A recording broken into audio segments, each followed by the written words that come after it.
Olá, colegas. Seja muito bem-vinda e muito bem-vindo à Assembleia Virtual das Funcionárias e Funcionários do Banco do Brasil. O nosso objetivo aqui nessa Assembleia é esclarecê-lo para que vocês possam deliberar sobre a proposta de acordo coletivo emergencial Covid-19. Os termos desse acordo serão apresentados pela companheira funcionária do Banco do Brasil e diretora de Assuntos Jurídicos do Sindicato dos Bancários, a quem, juntamente com outros colegas que compõem a Comissão de Empresas do Banco do Brasil, coube a responsabilidade de conduzir essa negociação que agora nós passamos a apresentar. Antes, porém, de passar para a companheira Mariana, gostaria de destacar os esforços perseguidos pelo movimento sindical no sentido de preservar a saúde e a vida dos colegas. Então, desde o início da pandemia, o movimento sindical buscou negociar um conjunto de medidas,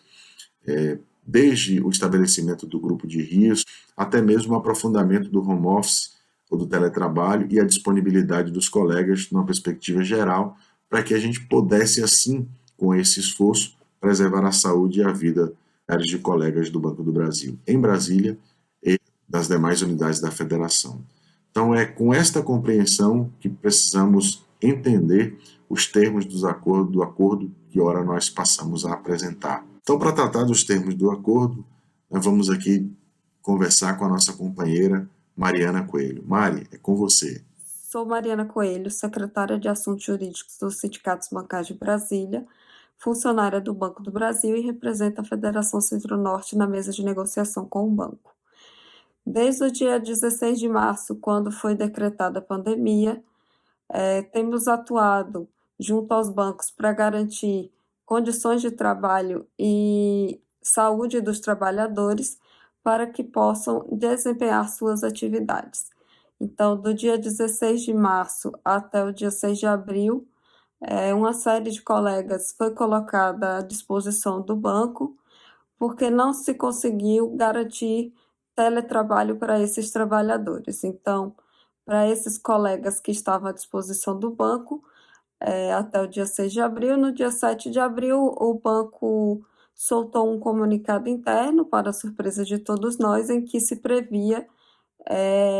a questão da medida provisória 927. Então, os colegas que estavam à disposição, seja por ser grupo de risco ou coabitar com grupo de risco,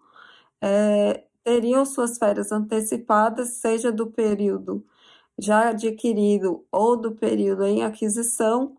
e a partir daí se faria gozo das férias desses trabalhadores. Então,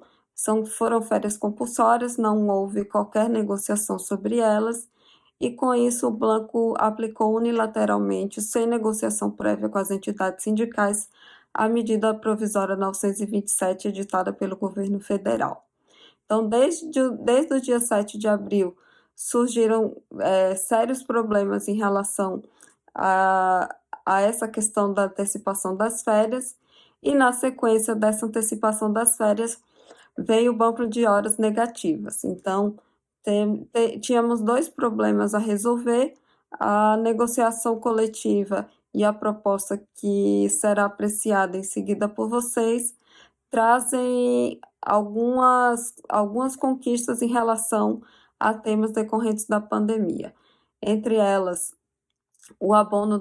dos dias não trabalhados do dia 16 de março até o dia 6 de abril, inclusive avançando para o dia 7 a 9 de abril para os colegas que entraram em férias compulsórias a partir do dia 13 de abril, bem como os dias 27 e 28 de abril para os colegas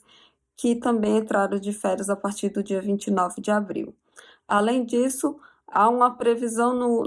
nesse acordo coletivo de que as horas extras decorrentes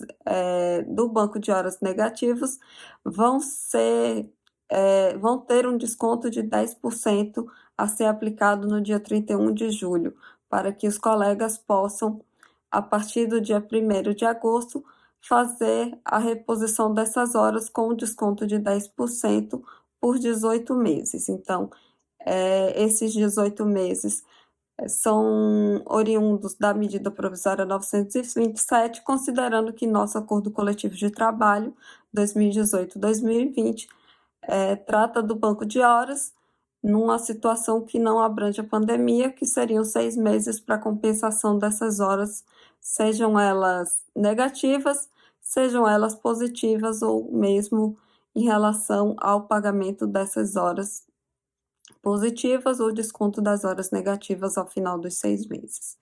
Então, avançou-se para essa proposta de reposição dessas horas negativas num prazo mais ampliado e a partir do dia 1º de agosto, ao final de cada mês até dezembro, se aplica o redutor de 10% daquele saldo de horas negativas que porventura seja gerado a partir do dia 1º de agosto.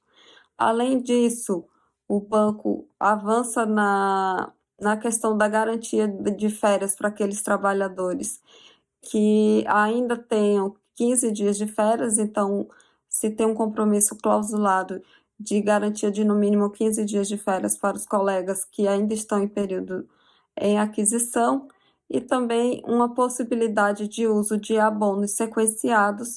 a partir do momento do que o colega não tem mais saldo de horas para gozar. Então, é importante que se tenha a preservação de saúde desse trabalhador, e nisso a proposta traz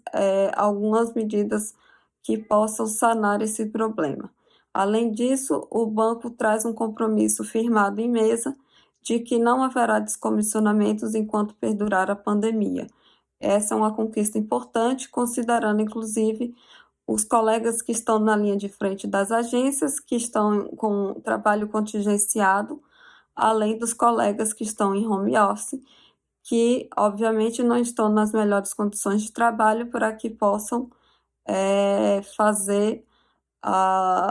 o cumprimento das metas como o banco preconiza. Então, o sindicato, CONTRAF e Federação, inclusive, cobraram que não houvesse cobrança de metas sobre produtos de venda para que pudesse amenizar um pouco dessa situação que cada um de nós temos vivido no dia a dia. Então, a partir de agora, vocês vão poder apreciar a proposta e até o final do dia de amanhã, às 10 horas da noite. Então, fiquem à vontade e procurem tomar a melhor decisão para esse momento. Obrigada.